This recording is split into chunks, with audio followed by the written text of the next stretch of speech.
क्या आप तैयार हैं मेरे साथ उस घर को बनाने के लिए जो परमेश्वर बनाना चाहता है? हालेलुया। आज का जो मेरा शीर्षक है वो है कमजोरी। क्या है? कमजोरी। सब मिलके कहिए कमजोरी। कहिए अब, मैं कमजोर हूँ। हालेलुया। दोबारा कहिए, मैं कमजोर हूँ। आपको मालूम है कमजोर मैं क्यों बुलवा रहा हूँ? नहीं मालूम है तो प्रचार के आखिरी में आपको लगेगा कि मैं कमजोर क्यों नहीं हूँ।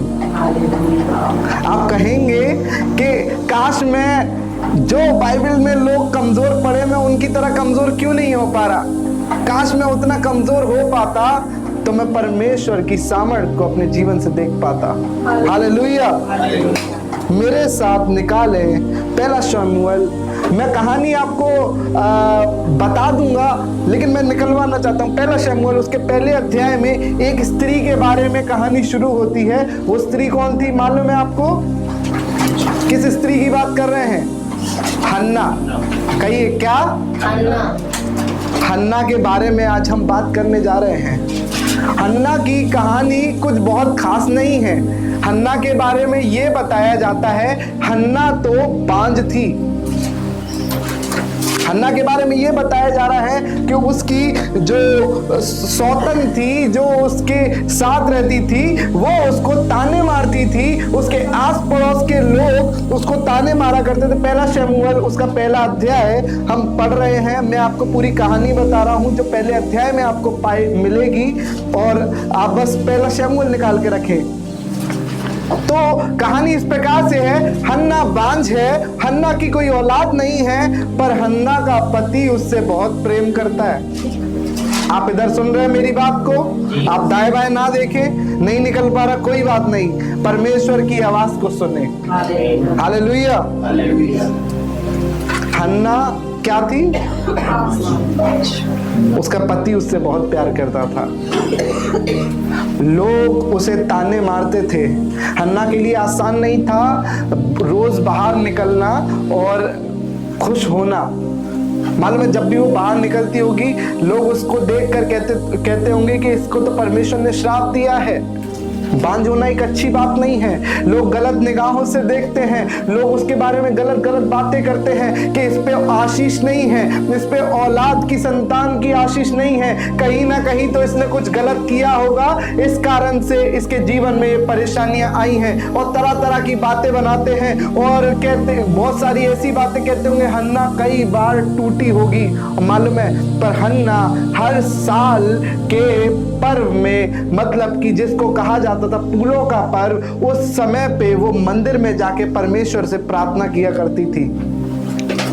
क्या करती थी? प्रार्थना किया करती। और जब वो प्रार्थना करने जाया करती थी, बाइबल इस प्रकार से कहते हैं, कभी उसने अपने लिए औलाद नहीं मांगी। लेकिन पहला शमूएल के बारे में इस प्रकार से लिखा है, पहले शमूएल के पहले अध्याय में, इस बार जब वो अपने पति और अपनी सौतन के साथ मंदिर में गई प्रार्थना करने के लिए, अभी तक सब लोग मजाक उड़ा रहे थे। हन्ना ने देखा कि मेरे दाएं बाएं में कोई नहीं है, और वो रो रो के प्रार्थना करने लगी और अपने दिल की सारी बातें परमेश्वर के सामने उसने रख दी। हन्ना कमजोर थी। आपको मालूम है, ना वो अपनी बुरी दशा को अपने पति के साथ बता पा रही थी, ना वो अपनी बुरी दशा को अपने बहनों के साथ बता पा रही थी, ना अपने परिवार के साथ, क्योंकि सब उसको गलत समझते थे। ऐसी परिस्थिति में हन्ना थी कि वो अपने दुख को किसी और को नहीं बता सकती थी। लेकिन एक मौका ऐसा हन्ना को मिला कि उसने अपने दिल को परमेश्वर के सामने उंडेल के रख दिया और कहा कि परमेश्वर, अब मैं थक गई हूं, अब मुझसे नहीं होगा, मैं तो कमजोर हूं, मेरी जिंदगी तो बर्बाद हो चुकी है। देख, मेरा पति मुझसे प्यार करता है, लेकिन मेरे में इतनी हिम्मत नहीं कि मैं उससे अपने बारे में कुछ शेयर कर सकूं, मैं अपनी परेशानी को उसे बता सकूं, क्योंकि वो तो अपनी दूसरी पत्नी के साथ भी आनंदित रहता है। मैं उसका आनंद नहीं छीनना चाहती। पता है, वो अंदर ही अंदर घुटी जा रही थी। और आज मंदिर में वो रो रो के अपनी सारी बातों को परमेश्वर के सामने उंडेल रही है। और मालूम है वहीं पर एक परमेश्वर का दास उसकी प्रार्थना को सुन रहा था, और सुनने के बाद क्या बोलता है, वो क्या बोलता है? वो कहता है, अरे तू क्या नया मदिरा पी के बैठी हुई है, शराब पी के आ गई क्या? ऐसे ऐसे कौन करता है? मंदिर में सब आनंद मनाते, तू रो क्यों रही है? पहली बार बाइबल की हिस्ट्री में कोई मनुष्य आया अपने आंसुओं को लेकर। बाइबल का पहला ऐसा दान जो आंसुओं से भरा हुआ था। आप जितनी बार परमेश्वर के पास आते हुए लोगों को उत्पत्ति में से देखेंगे, एक भी व्यक्ति ऐसा नहीं था जो अपने आंसुओं की बलिदान को दे रहा हो। अब तक जो भी आया वो अपने बच्चों को, अपने भेड़ बकरियों को, अपने जायदाद को दान कर रहे होंगे, बहुत अच्छी बात है। लेकिन ये पहली स्त्री बनी जिसने आंसुओं का दान परमेश्वर के हाथों में सौंपा। Hallelujah, hallelujah. अर्थात कमजोरी का दान परमेश्वर के हाथों में दिया। और बाइबल इस प्रकार से कहती है, ये पहली तो थी पर आखिरी नहीं थी। सिर्फ शमूएल को इसने उत्पन्न नहीं किया चर्च, इसने एक नई कुर्बानी को, एक नए दान को उत्पन्न किया। इससे पहले कोई नहीं सोच सकता था कि परमेश्वर के सामने भी रोना पड़ता है। किसी के भी दिमाग में ये नहीं था कि हम परमेश्वर से भी ऐसे बातें कर सकते हैं जैसे अपने मित्र से। सब परमेश्वर को एक ऊपर वाले को सामर्थी और पवित्र समझते थे, और मनुष्य और परमेश्वर के बीच में एक गैप था। एग्जाम्पल, मान लीजिए कि आप किसी अनजान व्यक्ति से अपनी सारी बातें शेयर नहीं कर सकते। मालूम है क्यों? क्योंकि उसके और आपके बीच में एक दूसरे को ना पहचानने की एक दीवार है कि आप उसे नहीं जानते, तो आप उससे अपनी कमजोरी कैसे शेयर कर लोगे? लेकिन जो व्यक्ति आपके साथ दिन रात रहता है, आप उसके रग रग से वाकिफ हो, आप उसको सब कुछ बताओगे अपने बारे में, अपनी अच्छी चीजों के बारे में, अपनी बुरी चीजों के बारे में, A to Z, शुरुआत से लेके आखिर तक आप अपना पूरा जीवन उसके सामने खोल के रख दोगे। मालूम है क्यों? क्योंकि आपके और उसके बीच में कोई भी दीवार नहीं है, क्योंकि वो आपको जानता है, आप उनको जानते हैं। वैसे ही पुराने नियम में बाइबल बताती है, मनुष्य और परमेश्वर के बीच में एक बड़ा गैप था। लोग खुल के परमेश्वर से बातें नहीं करते थे। लेकिन मालूम है ये दास भी उससे ऐसा इसीलिए कह रहा था क्योंकि आज तक उसने भी अपनी जिंदगी में परमेश्वर से ऐसे बात करते हुए किसी को नहीं देखा। हालेलुया। क्या आप समझ पा रहे हैं मैं क्या कह रहा हूं? ये साधारण सी बात नहीं है। हम कई बार पढ़ के निकल जाते हैं, हन्ना रोई, पर मैं आपको बताना मांगता हूं कि पूरी पीढ़ियों की पीढ़ियां आज हम हन्ना से ही सीखे हैं परमेश्वर के करीब आना। हन्ना का पहला स्टेप था कि वो परमेश्वर के सम्मुख और नजदीक जाए। हन्ना ने फैसला लिया, मैं अपने पति को नहीं बताऊंगी अपने दुख के बारे में क्योंकि वो उसको ठीक नहीं कर सकता है। मैं अपने घर वालों को नहीं बताऊंगी, वो उसे ठीक नहीं कर सकते। मैं अपने बनाने वाले उद्धारकर्ता प्रभु यीशु मसीह को बताऊंगी तो वो मेरे जीवन में उस आशीष को पूरा करेगा। हालेलुया। मालूम है एक आस लेकर, सिर्फ मन्नत लेके वो प्रभु यीशु मसीह के पास या यहोवा परमेश्वर के पास नहीं गई, पर वो अपने जीवन को उसके सामने खोल के रख दिया उसने। आपको बताना चाहता हूं, ये पहली स्त्री थी जो परमेश्वर के पास बहुत नजदीकी से बैठी। इसके बाद जिसको भी आप देखेंगे वो इसी के फॉर्मेट को या फिर इसी के तरीके को फॉलो कर रहे हैं।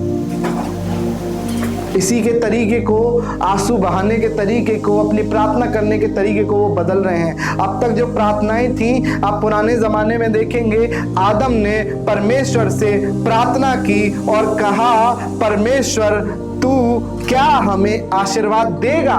परमेश्वर ने कहा, मैं दूंगा।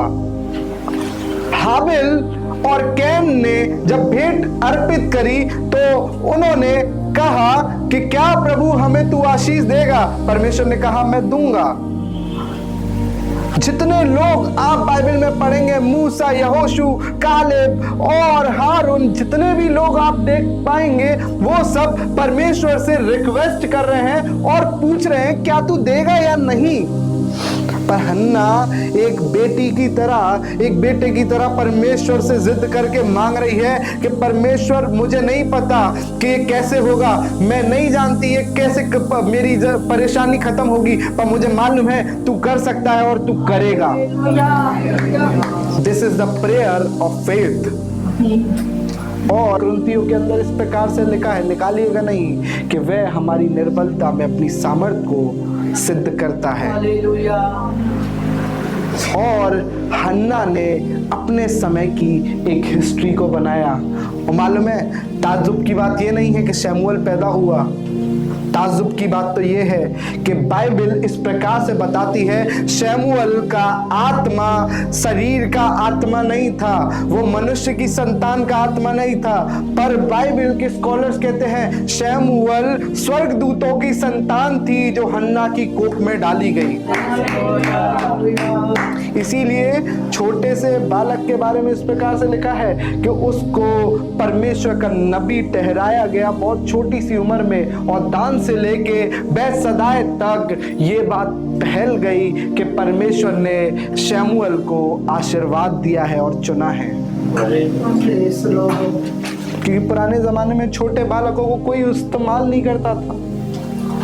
पुराने जमाने में 35 साल से उम्र शुरू होती थी जवान की। आज हम 18-19 साल के हो जाते हैं तो कहते हैं हम जवान हो गए, लेकिन आपको बताना मांग रहा हूं, पुराने जमाने में 35 साल का जब एक लड़का होता था तो उसको जवान माना जाता था। और इसके बारे में इस प्रकार से लिखा है कि हन्ना ने प्रार्थना करी और फिर परमेश्वर ने उसकी प्रार्थना को सुन लिया। पर उसकी प्रार्थना क्या थी मेरे प्रियो? उसे कहा अगर तू मुझे लड़का देगा तो मैं उसे तेरे भवन के लिए कुछ ऐसा मांगा जो कि परमेश्वर के योग्य हो। क्या हो? अब जितने भी बाइबल के कैरेक्टर उठा लीजिए, सब एक ना एक बार गिरे, सब गिरे। शमूएल की कहानी आपको मालूम है, शमूएल के बारे में आप जानते हैं। शमूएल छोटा सा था और मरते दम तक एक भी बार उसने पाप नहीं किया। आप कोई भी हिस्ट्री निकाल लें, शमूएल वो करता था जो उसका प्रभु यहोवा उसे बताता था। बाइबल इस प्रकार से कहती है, जब युद्ध लड़ने भी गए तो शमूएल ने कहा इससे पहले तुम अपनी मयानों को तैयार करो, इससे पहले तुम अपनी तलवारों पे धार लगाओ, मैं यहोवा के पास जाकर उससे विनती करके पूछूंगा कि वो चाहता है या नहीं। और मालूम है बाइबल कहती है जब परमेश्वर ने कहा जाओ और वो युद्ध में विजयी हो गए, पर शमूएल के प्रार्थना करने के द्वारा वो विजयी हो गए। हालेलुया। ये मनुष्य नहीं कर सकता मेरे प्रियो, ये प्रभु यहोवा करता है। हालेलुया। अय्यूब के बारे में क्या लिखा है? क्या जानते हैं हम अय्यूब के बारे में? यही कि अय्यूब पे विपत्तियां पड़ी, यही कि वो विश्वास योग्य रहा, या फिर ये कि परमेश्वर ने उसे 7 गुना फेर के दिया। कितना गुना? अय्यूब की पुस्तक में लिखा है कि परमेश्वर ने उसे दुगना फेर के दे दिया। पर प्रकाशित वाक्य में क्या लिखा है पता है? जैसे परमेश्वर ने अय्यूब को 7 गुना लौटाया, वैसे ही परमेश्वर तुम्हें भी लौटाएगा। Hallelujah, hallelujah. मतलब प्लान तो परमेश्वर का था कि डबल दूंगा, पर जब देखा कि अय्यूब उस परीक्षा को पार किया है तो उसने अपने रिवॉर्ड के उस अमाउंट को बढ़ा दिया। जहां 1000 का पुरस्कार था, उसकी मेहनत को देख के उसने 7000 कर डाला। हालेलुया। पर इससे पहले कि वो उस रिवॉर्ड को या उस आशीष को पाता, बाइबल में इस प्रकार से लिखा है अय्यूब के बारे में कि वो एक कड़ी परीक्षा में से होकर गुजरा। वो बड़ी मुसीबतों में से होके गुजरा। मेरे प्रियो, मैं आपको बताना मांग रहा हूँ, आज अगर आपको लग रहा है कि आपके घर में बीमारियों ने आपको घेर रखा है, आपको लग रहा है कि आपके बच्चे आपकी इज्जत नहीं करते हैं, सब चीजें बिखर चुकी हैं, आप परेशानियों में, आप बहुत कर्जे के अंदर हैं, आपको लग रहा है सारी चीजें खराब हो रही हैं, परिस्थिति आपकी विपरीत है, आज बताना मांग रहा हूं, ये कमजोरी बुरी नहीं, ये अच्छी है, क्योंकि ये समय यही है कि तुम परमेश्वर के सामने अपनी कमजोरी को उंडेल दो और वो तुम्हारी कमजोरी के अंदर सामर्थ्य उत्पन्न करेगा। एक कैरेक्टर के बारे में बताना चाहता हूं, मेरे साथ निकालिए निर्गमन उसका 4था अध्याय। उत्पत्ति के बाद दूसरी ही पुस्तक है, शुरुआत की दूसरी पुस्तक निर्गमन उसका 4था अध्याय। हाँ, निर्गमन उसका 4 उसकी 10वीं आयत। मूसा ने यहोवा से कहा, हे मेरे प्रभु, मैं बोलने में निपुण नहीं। क्या बोल रहा है वो कि मैं बोलने में बहुत कमजोर हूँ, मैं तो अपनी बातें कभी बार हकलाता हूँ। मैं अगर राजा के सामने जाऊंगा और कोई सीरियस बात कर रहा हूँगा तो राजा मेरी बात को सुनकर क्या बोलेगा मालूम है, वो मेरे पे हंसेगा।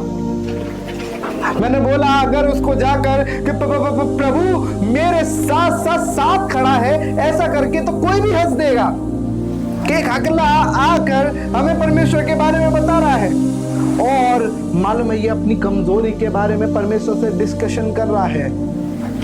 मूसा अपनी कमजोरी को प्रभु यहोवा के सामने बता रहा है कि प्रभु तूने मुझे चुना है, पर तुझे मालूम है ना कि मैं तो तुतलाता हूँ, मैं तो बोलने में असमर्थी हूँ। जी आगे। ना तो पहले था, ना पहले बोल पाता था जी, और ना जब से तू अपने दास से बातें करने लगा, मैं तो मुंह और जीभ का बद्दा हूँ। ये कह रहा है ना तो पहले बोल पाता था, और जब तूने चुन लिया उसके बाद भी मैं चंगा नहीं हुआ, मैं बोल थोड़े ना पा रहा हूँ। अच्छा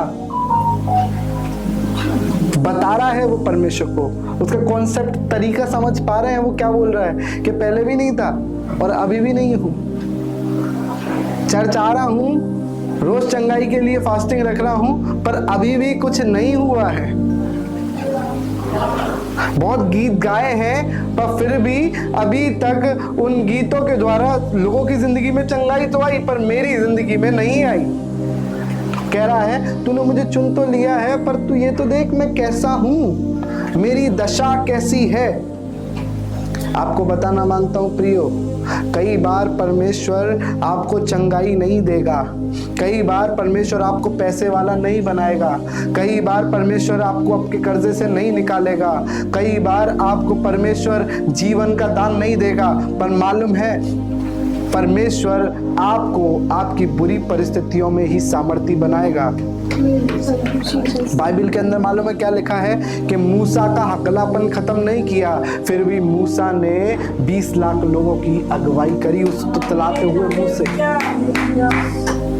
जब फिरौन की सेना ने उनको घेर लिया था ना और पीछे समुंदर था, मालूम है ये तुतलाता हुआ ही आदमी खड़ा हुआ है सामने और लोग उसको कोस रहे हैं और कह रहे हैं अब तो हम मर जाएंगे, मूसा तू हमें बचा, क्या तू हमें मरवाने के लिए लेके आ गया है। और मालूम है लोग चीख रहे थे, पुकार रहे थे कि कोई तो हमारी मदद कर दे। मूसा खड़ा हुआ है और मालूम है उसने पहले मनुष्यों से बात नहीं करी, उसने कहा प्रभु आज हम सबसे ज्यादा निर्बल हैं, आज हो सकता है हम मर जाएंगे, लेकिन मैं सबसे पहले तुझसे बात करना चाहता हूं, तू हमें यहाँ पे क्यों लाया। परमेश्वर ने उससे कहा अपनी लाठी को ले और समुद्र में मार दे। आपको बताना मांग रहा हूं जब कमजोरी आएगी तो परमेश्वर तुम्हें मूसा जैसी लाठी भी देगा मारने के लिए।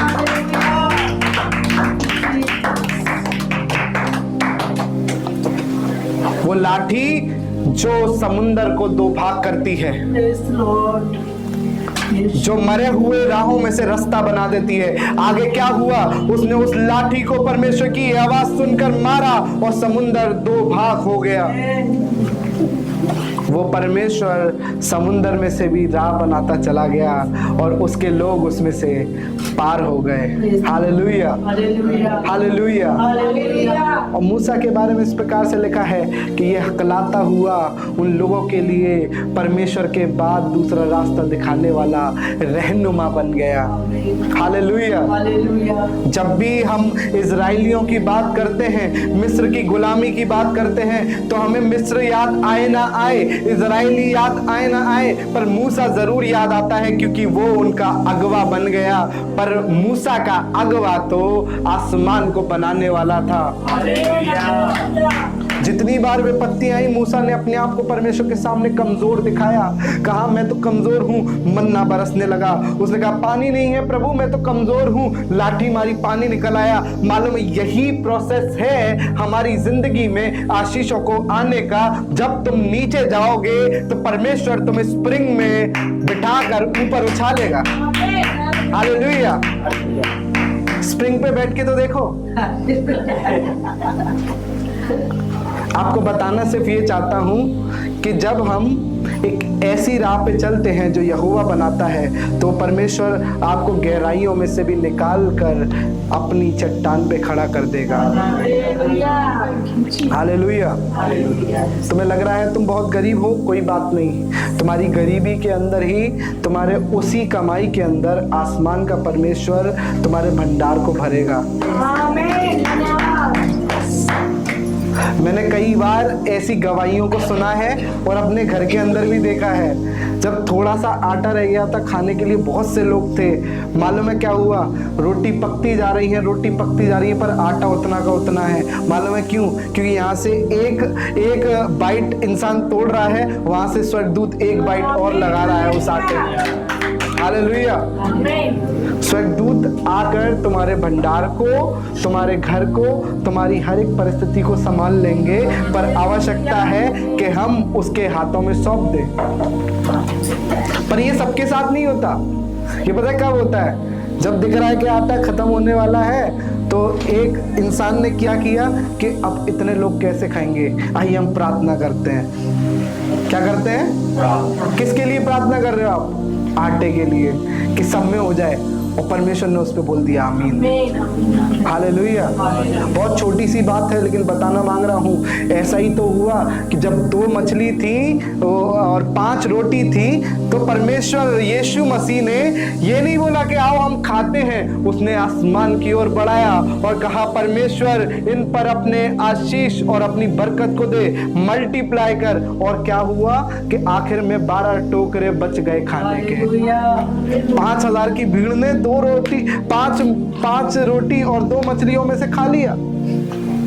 क्यों? मालूम है कि वो मनुष्य नहीं बना रहा था, वो मनुष्य के हाथों से उत्पन्न नहीं हुई थी, वो तो स्वर्ग से उतारा हुआ भोजन था। हालेलुया। मैं विश्वास करता हूं जब तुम्हारे घर के भंडार खाली होंगे, आसमान का परमेश्वर अपने स्वर्गीय खाने को तुम्हारे लिए भेजेगा। हालेलुया। अपनी बुरी परिस्थितियों में बहुत निराश होना, बहुत आंसू बहाना, बहुत खेदित होना, और मनुष्य के सामने नहीं। किसके सामने? परमेश्वर के सामने। क्यों लिखा है वो यहोवा तेरी दाहिनी ओर तेरी आड़ है। भजन संहिता 91 में दाऊद इस बात को कह रहा था कि वो यहोवा तो मेरी दाहिनी ओर मेरी आड़ है। जब मुझे डर लगता है, जब मेरी ओर शत्रु के तीर चलते हैं, तो मुझे उनसे कोई हानि नहीं होती, क्योंकि मेरी ढाल बनकर वो हर एक तीर को नाश कर देता है। हालेलुया। दाऊद, मैं लास्ट हफ्ते में यही बात तो बता रहा था कि दाऊद बड़ा बुद्धिमान था, और हन्ना से तो उसने क्लासेस ली थी इस बात की कि जब भी परेशान होता था, बहुत बड़ी हो या छोटी, वो एक चीज बहुत अच्छे से सीख गया था, जाओ परमेश्वर के सामने रोना शुरू कर दो। जितने भजन संहिता 150 आप पढ़ेंगे ना, जितने गीत दाऊद ने गाए हैं, सब रोते हुए गाए हैं। क्या कहता प्रभु?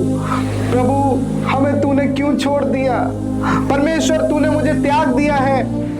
मैं कमजोर हूं, देख शत्रुओं ने मुझे घेर लिया है। भाई इतना चालाक है कि अपनी छोटी सी परिस्थिति में भी परमेश्वर को ये कह रहा है कि परमेश्वर मैं पानी नहीं पी पा रहा हूं, मैं इतना कमजोर हो गया, परमेश्वर के दूत पानी लेके आ रहे हैं। बाइबल के अंदर लिखा है, ऐसा चमत्कार हुआ है।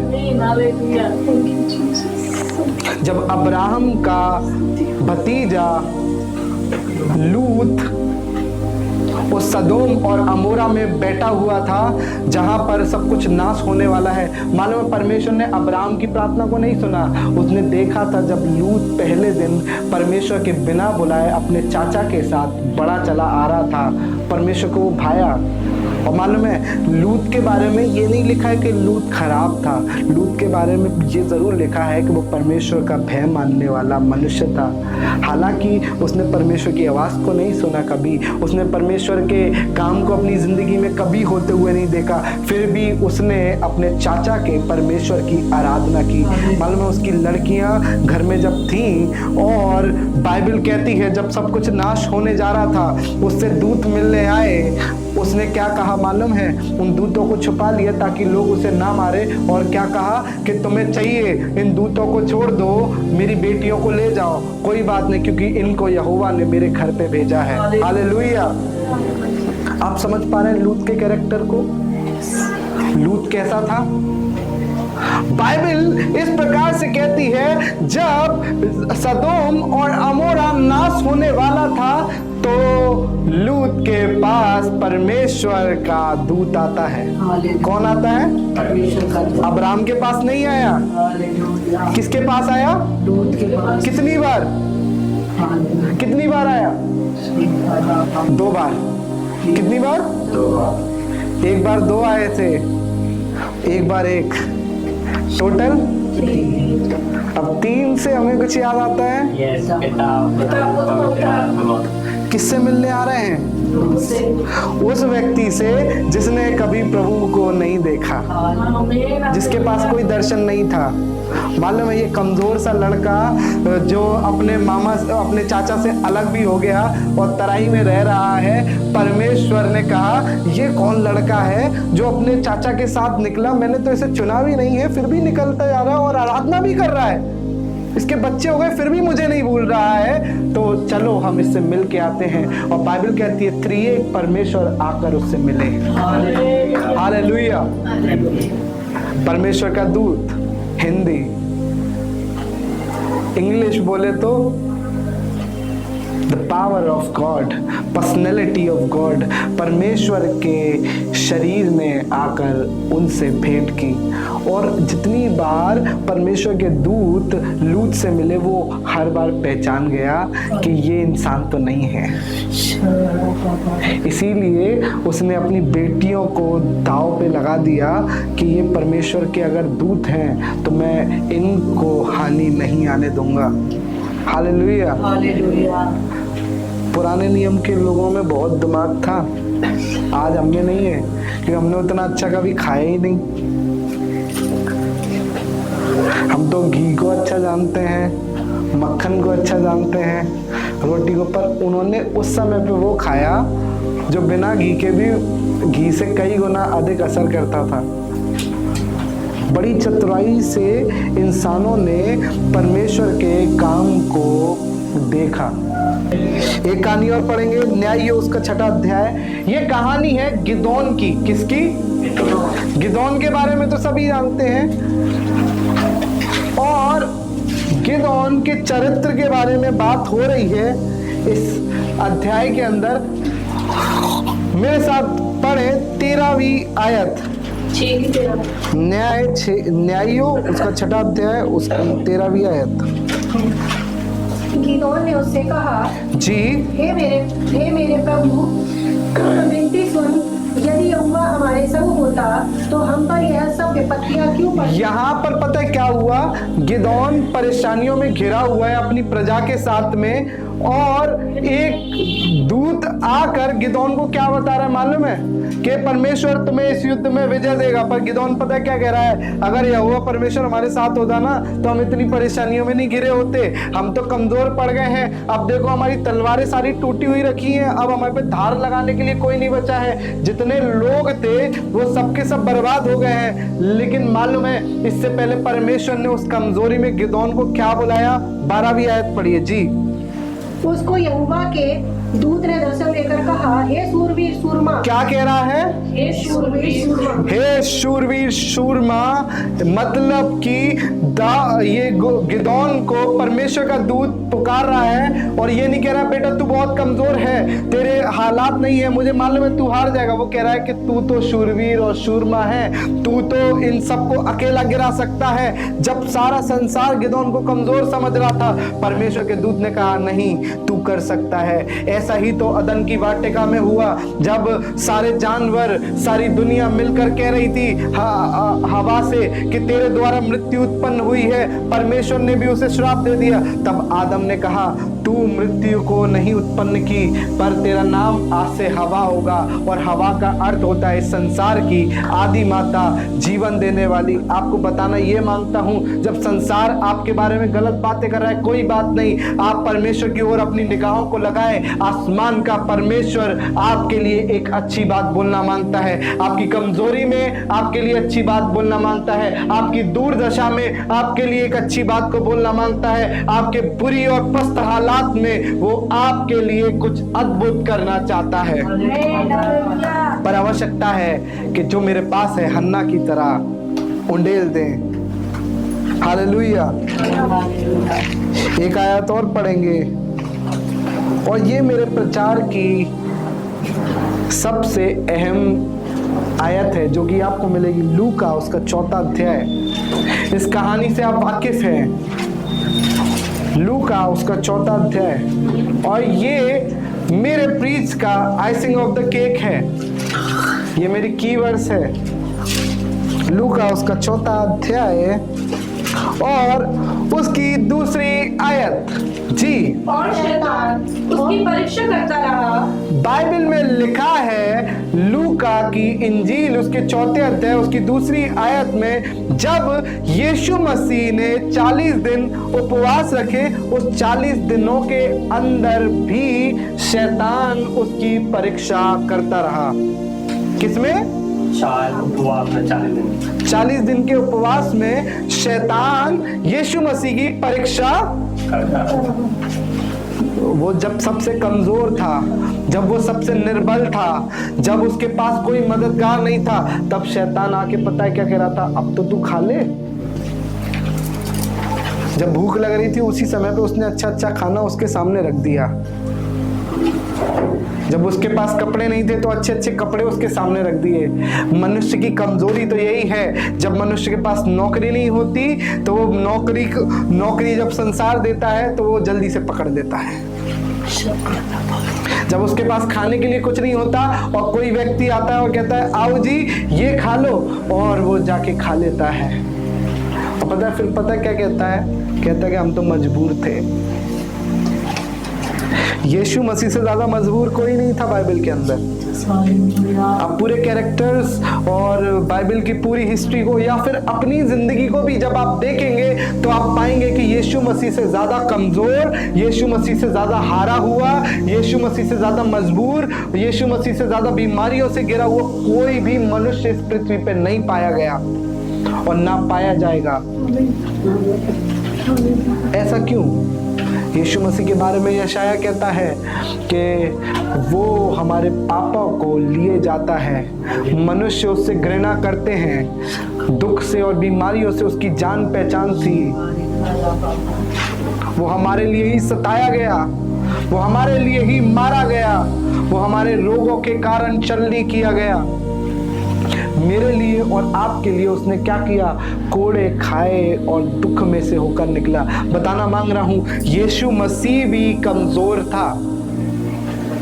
बाइबल कहती है 40 दिन जब उसका परीक्षा का था, हर दिन उसके लिए एक बड़ी चुनौती थी। रात तो गुजर जाती थी, पर जब सुबह होती थी तो वो डरता था कि मुझसे कुछ गलत ना हो जाए, और वो 40 दिन बीत गए। फिर पता क्या हुआ, यहाँ तक नहीं रुके, पर लिखा है मत्ती उसके 4 अध्याय में, निकालिएगा नहीं फिर भी मैं बता देता हूँ आपको, आप लिख सकते हैं। मत्ती 4 अध्याय में इस प्रकार से लिखा है, जब वह 40 दिन के उपवास खत्म हुए तो परमेश्वर का आत्मा उसे इब्लीस के पास अर्थात शैतान के पास ले गया। क्या कर गया? शैतान के पास ले ताकि उसकी परीक्षा अभी तक एक लेवल था, अब 10th लेवल पे परीक्षा होगी। और यीशु मसीह बहुत कमजोर था, बहुत बुरी हालात में था, पर बाइबल इस प्रकार से कहती है यीशु मसीह के बारे में, जब यीशु मसीह ने उस प्रोसेस को पूरा कर लिया, उस समय पे भी परमेश्वर के हाथ को नहीं छोड़ा, सब कुछ परमेश्वर के सामने उंडेल दिया। बाइबल कहती है स्वर्गदूत आसमान से उतर के आके यीशु मसीह की सेवा और टहल कर रहे थे। आज बताना मांग रहा हूं, जैसे यीशु मसीह की स्वर्गदूतों ने सेवा टहल की, आज भी स्वर्गदूत तुम्हारी सेवा टहल करना मांगते हैं। आवश्यकता है कि तुम भी हन्ना और यीशु मसीह की तरह अपनी परेशानियों को उसके सामने उंडेल दो। दिस इज वेरी इंपॉर्टेंट कि हम अपने कमजोरी को परमेश्वर के सामने रखें। आपको बताना चाहता हूं एक लड़के के बारे में। ये जो लड़का है चाइना के अंदर एक ऐसी सिटी में रहता था जहां पे सुसमाचार बैन था, पर एक परमेश्वर के किसी दास ने उसको सुसमाचार सुनाया, और वो बहुत छोटे से कमरे के अंदर बहुत छोटा बच्चा था। जब उसने सुसमाचार सुना और सुनते ही उसको परमेश्वर से प्रेम हो गया। मालूम है बहुत परिवार गरीब था उसका, उसके पास कुछ नहीं था, वहाँ पे बाइबल बैन थी, सब कुछ बैन था। और बाइबल इस प्रकार से बताती है, मतलब मैं स्टोरी पढ़ रहा था और उसमें इस प्रकार से मैं पढ़ रहा था तो उसके अंदर इस प्रकार से बताया जा रहा था कि वो जो लड़का था बहुत छोटे से हालात में, वो अपने कमरे के अंदर जाया करता था, कुंडी लगाया करता था, देखता था कि मेरे माँ बाप मेरी आवाज़ को ना सुन ले, और बेड के नीचे घुस के वो घुटनों पे दुआ करता था और कहता था परमेश्वर मैं तेरे वचन को जानना चाहता हूँ, मैंने सिर्फ तेरी बातों को सुना है, काश मैं तुझे और गहराई से देख सकूँ, काश मैं तुझे और गहराई से सुन सकूं। और मालूम है धीमे धीमे वो बड़ा होने लगा। जब वो 18-19 साल का हुआ, उसका प्यार परमेश्वर को लेके बढ़ने लगा। उसने कभी बाइबल को नहीं पढ़ा, उसे मालूम भी नहीं था कोई पुस्तक है बाइबल जो जिसको पढ़ा जाता है। और मालूम है वो परमेश्वर से प्रार्थना करता था और कहता था कि परमेश्वर मैं तुझसे मिलना चाहता हूँ। और मालूम है जब वो 18 साल का हुआ, उसने एक दर्शन को देखा, और उस दर्शन के अंदर उसने देखा बहुत सारी किताबें हैं, उनमें से एक किताब सामने उसके पास चमक कर आई, और उसके सारे पन्ने जो थे वो पढ़ने लगा। उसके पास बाइबल नहीं थी मेरे प्रियो, उसके शहर में उसके देश के अंदर बाइबल बैन थी। और उस लड़के के बारे में बताया कि आत्मा उसे पढ़ा रहा था, और जब उसका दर्शन कंप्लीट हुआ 3 दिन बीत चुके थे। उसकी जब आंखें खुली ना तो कब्र के ऊपर अपने जो कब्र होती है उसके ऊपर लेटा हुआ था। वो जब देखता है कि लोग मुझे गाड़ने के लिए ले जा रहे हैं, वो अचानक से उठता है, कहता है कि ये क्या कर रहे हो। सब लोग डर जाते हैं, कहते हैं कि ये भूत आ गया। लेकिन मालूम पड़ता है कि वो जिंदा था। वो 3 दिन तक परमेश्वर के दर्शन को देख रहा था और वो वापस घर गया। उसके घर के बारे में बताया जाता है, उसका घर टूटा हुआ था, जब बारिश पड़ती थी तो उसके घर के अंदर पानी भर जाता, कई बार वो भूखे रहते थे। वही लड़का जिसका नाम था पास्टर किम, और ये लड़का जब दर्शन देख के वापस आया, मालूम है उस कब्र में से जैसे ही खड़ा हुआ, जैसे ही उस पे से उतरा, उसने वहीं पर खड़े होकर परमेश्वर के वचन को बांटना शुरू किया। और मालूम है वो क्या बांट रहा था, वो कह रहा था यूहन्ना की बात कि अपने मन को फिराओ, स्वर्ग का राज्य निकट है, और परमेश्वर की ओर अपनी निगाहों को लगाओ, देखो वो राजा जल्दी आने वाला है। आज तक उसने बाइबल नहीं पढ़ी, और मालूम है क्या हुआ, तो धीमे धीमे लोग जो उसकी वचन को सुन रहे थे उन पर परमेश्वर का अभिषेक उतरना शुरू हुआ, परमेश्वर की आग उतरना शुरू हुई। वो लोग रोने लगे उसकी बातों को सुनकर और कहने लगे ऐसा भी कोई परमेश्वर है जो हमसे प्यार करता है, उसने हमारे लिए जान दी है, उसने हमारे लिए इतना बड़ा बलिदान दिया है। जितने लोग उसके परिवार के थे वो सब लोग आत्मा से भर गए और अपने जीवन को परमेश्वर को देने लगे। और मालूम है क्या हुआ? वो लड़के के घर में धीमे धीमे चर्च लगने लगा। और आज वो समय है कि चाइना की सबसे बड़ी कलीसियाओं में से एक कलीसिया का वो पासवान है। आज बताना ये मांग रहा हूँ, जब वो कमजोर था तो परमेश्वर ने उसको दर्शन दिया और उसको सामर्थी बना दिया। टूटे घर में रहता था, आज सबसे महंगे घरों में से एक घर में वो रहता है। हालेलुया। कमजोरी रहा है तुम्हें एक आशीषित मनुष्य बनाने की। तुम्हारी परेशानियां वो जगह है जहां पर से परमेश्वर तुम्हें उठाएगा। अगर तुम्हारा जीवन बहुत आसानी से सब चीजों को पूरा करे, सब चीजें जो आप मांग रहे हो वो तुरंत आपको मिल जाए, तो आपकी जिंदगी की कोई गवाही नहीं है मेरे प्रियो। गवाही तो ये है कि जब मैं हार गया था, जब मैं खत्म हो गया था, मैंने कई गवाही सुनी है। कई सारे लड़के लड़कियां बोलते जब हम सुसाइड करने जा रहे थे तब हमें किसी ने आवाज दी और हमें किसी ने सुसमाचार सुनाया और हमारी जिंदगी में परमेश्वर का आशीष आ गई। कई बार लोग कह रहे थे कि हम तो जहर खा के मरने जा रहे थे क्योंकि हमारे पास खाने के लिए कुछ नहीं था। पर क्या हुआ मालूम है? उस कमजोरी में आसमान के परमेश्वर ने उनकी जिंदगी को बचाकर उनको जिंदगी बचाने वाला बना दिया। हालेलुया। उस स्त्री के बारे में जानते हैं जिसके घर में खाने के लिए कुछ नहीं था, सिर्फ एक कुप्पी में तेल और मुट्ठी भर आटा था। क्या करने जा रही थी वो? उसको खा के वो मरती। पर क्या हुआ मालूम है? बाइबल के अंदर कोई बात नहीं, आप इसे ऊपर रखते हैं।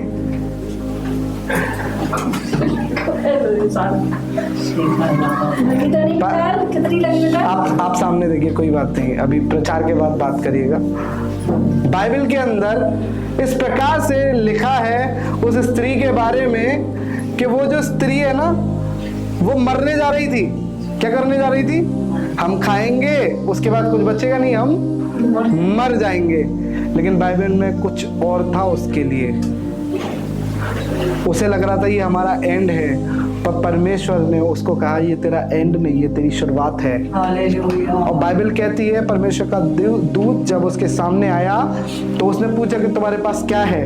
उसने कुछ नहीं, पर जो कुछ उसके पास था उसने उंडेल दिया। This is the right process कि आप सक्सेसफुल बनो। अगर तुम अपनी जिंदगी में कुछ पाना मांगते हो, जो तुम्हारे पास है उसे उंडेल दो। बताना सिर्फ इतना चाहता हूँ, जैसे यीशु मसीह ने सब कुछ उंडेल दिया वैसे ही तुम भी उंडेलो। यीशु मसीह ने सलीब पर अपने आप को मेरे और आपके लिए उंडेल डाला। आज आवश्यकता है कि हम भी उसको अपनी जिंदगियों को अर्पित करें और कहें प्रभु मेरी कमजोरी, मेरा निराशा, मेरा दुख, मेरा कर्जा, मेरी बीमारियां, सब कुछ मैं तेरे हाथों में अर्पित कर रहा हूँ, कर रही हूँ। और मैं गारंटी देता हूँ आने वाले समय में आप उसके बड़े काम को देख पाएंगे। Hallelujah, hallelujah. आइए अपनी आंखों को बंद करें। मैं चाहूंगा आप अपने हाथों को बढ़ाएं। मैं आपके लिए प्रार्थना करना चाहता हूँ। प्रभु पिता परमेश्वर, मैं दुआ करता हूँ जितने लोग यहाँ बैठे हैं परमेश्वर, हर एक जन जो इस प्रार्थना को मेरे साथ मिलके कर रहा है प्रभु, हर एक जन की कमजोरी में मैं चाहता हूँ तू उनकी सामर्थ बन जा। इनको वो हृदय दे जिससे ये अपनी परेशानियों को, अपनी कमजोरियों को, सब कुछ को तेरे सामने उंडेल दे प्रभु। और प्रभु जब ये उंडेलें तो तेरे अद्भुत काम को देख सके प्रभु। इन्हें वो नाम मिल सके जो तूने यीशु को दिया, इनको वो अभिषेक मिले जो तूने अपने पुत्र को दिया प्रभु। मैं चाहता हूँ इनमें से अगर कोई बीमार है इनमें से कोई परेशानी में है, कोई दुख में है, कोई किसी भी तरीके के संकट में है, प्रभु यीशु मसीह के नाम से इसी वक्त तेरी चंगाई की, तेरी रिहाई की घोषणा करता हूँ खुदावंद। प्रभु इनकी निर्बलता में तू अपनी सामर्थ को सिद्ध कर प्रभु।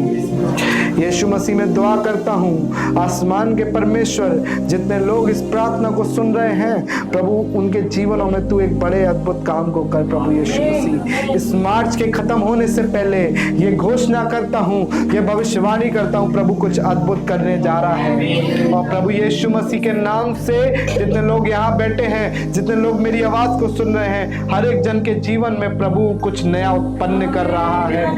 एक वृक्ष को उत्पन्न कर रहा है और वो वृक्ष फलदायक वृक्ष है और उसकी दाखलताओं में से आसमान के परमेश्वर अपने बड़े अद्भुत काम को करने जा रहा है। प्रभु यीशु मसीह के नाम से उस स्वर्गीय ऐलान को, उस स्वर्गीय आवाज की घोषणा को मैं कर देता हूँ। In the mighty name of Jesus I claim the power of God. रिबारा ला रबा, यीशु मसीह के नाम से मैं ये बात हाँ और आमीन के साथ बोलता हूँ कि प्रभु तू ये पूरा कर रहा है, तू यहाँ पे मौजूद है। यीशु नासरी के नाम से हम इस विनती प्रार्थना को मांगते हैं, सारा आदर महिमा तुझे देते हैं और एक बार फिर तेरे नाम को ऊंचा करते हुए इस विनती प्रार्थना को मांग लेते हैं। सुनो, कबूल कर। आमीन। प्रभु आपको आशीष दे। मैं गॉड ब्लेस यू।